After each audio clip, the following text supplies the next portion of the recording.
पिछले 28 दिन का मेरे ब्लॉगिंग के इनकम देख करके आप शॉक्ड हो जाएंगे कि यार इतना इनकम हो रहा है ब्लॉगिंग से। मैं ही कहता था ना बहुत दिनों पहले कि ब्लॉगिंग कभी डेड नहीं होगा, ब्लॉगिंग का कैरियर फॉरएवर है, हमेशा से फ्यूचर ब्राइट रहेगा। ब्राइट है, अभी भी आप देखेंगे बहुत सारे ब्लॉगर पैसा बना रहे हैं। उसी तरह से जैसे बहुत सारे यूट्यूबर पैसा कमा रहे हैं, लेकिन सारे यूट्यूबर पैसा नहीं कमा रहे हैं। लेकिन अगर मैं अपनी बात करूं, जहां सिर्फ ब्लॉगिंग से 1 लाख रुपया पर मंथ आ रहा था, एफिलिएट इनकम भी ऐड था उसमें और एडसेंस से भी पैसा कमा रहा था, वहीं अभी का रिसेंट का अगर 28 दिन का देखेंगे तो इसका इनकम लिटरली 0 हो गया है। मतलब पूरे महीने में $1 भी नहीं पुर रहा है। ये सोचने वाली बात है। आप पूछेंगे यार ऐसा क्या हो गया?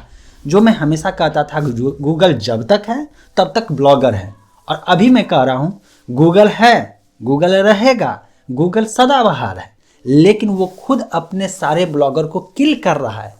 वो ऐसे ऐसे काम कर रहा है जिसके कारण से ब्लॉगर परेशान हो रहे हैं। ब्लॉगिंग कम्युनिटी में डर का माहौल है।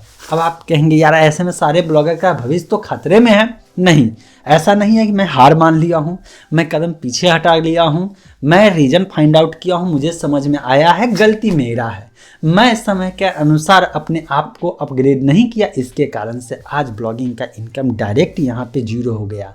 मतलब धीरे धीरे ग्रेजुअली घटते ये कंडीशन हो गया कि जहाँ पर डे एक ब्लॉग से मिनिमम $30 से लेकर के $50 आता था, वहीं आज कंडीशन ये है कि अब $1 पर डे तो छोड़िए, पूरे महीने का $1 नहीं पूरा। ऐसा क्या कारण हो गया? ट्रैफिक। सिंपल सी बात है, मैं हमेशा कहता हूँ ट्रैफिक अगर ब्लॉग पे है तो इनकम है।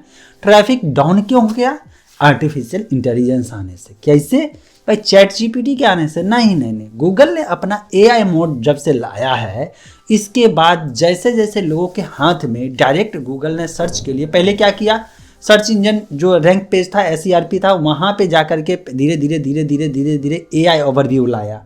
ओवरव्यू लाने के बाद क्या हुआ कि जितने भी कंटेंट जो ब्लॉग के मतलब ब्लॉगर के ब्लॉग पे हुआ करता था, उसी कंटेंट को ये स्क्रैप करके अपने डेटाबेस में पूरा डेटा को फीड किया। अब वो इन्फॉर्मेशन अपने अनुसार से डाल रहा है और छोटा सा नीचे में लिंक दे रहा है कि मतलब एक थोड़ा सा जो फेविकॉन होता है वहाँ पे लिंक डाल रहा है कि चलो यार यहाँ पे फलाने सोर्स से मैंने लाया है। यूजर को उससे मतलब नहीं है। यूजर डीप डाइव करेगा तब जाकर के उसे पता चलेगा कि हाँ यहाँ से कंटेंट लिया क्या है। कितने यूजर ये सर्च करेंगे, उसे तो कंटेंट से मतलब है ना।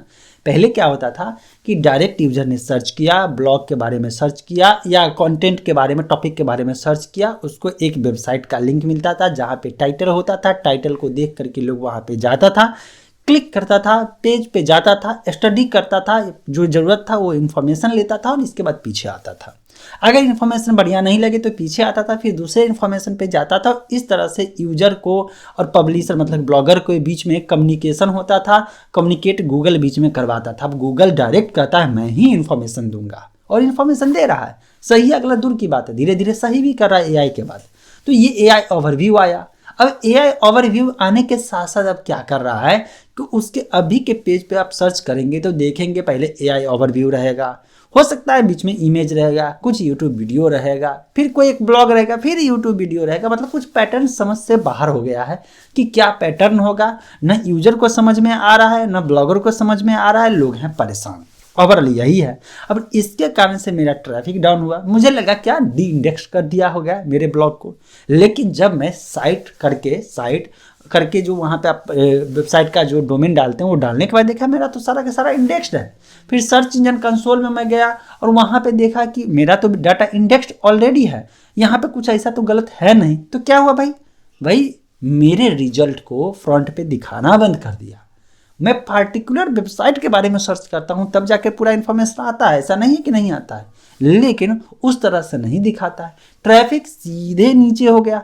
जहाँ 30,000 40,000 व्यूअर होता था वहाँ पे 3,000 4,000 व्यूज भी, मतलब पेज व्यू की मैं बात कर रहा हूँ, वीडियो के व्यू की बात नहीं कर रहा हूँ, पेज व्यू भी नहीं आ रहा है। जिसके कारण से क्या एडसेंस से इनकम होगा। जब एडसेंस से इनकम मतलब पेज व्यू नहीं रहेगा तो एफिलिएट कहाँ से जनरेट होगा। तो ओवरऑल क्या हुआ, एडसेंस इनकम भी गया और एफिलिएट इनकम भी गया। अब घूम फिर करके कौन सा बचा यूट्यूब का क्या हाल है।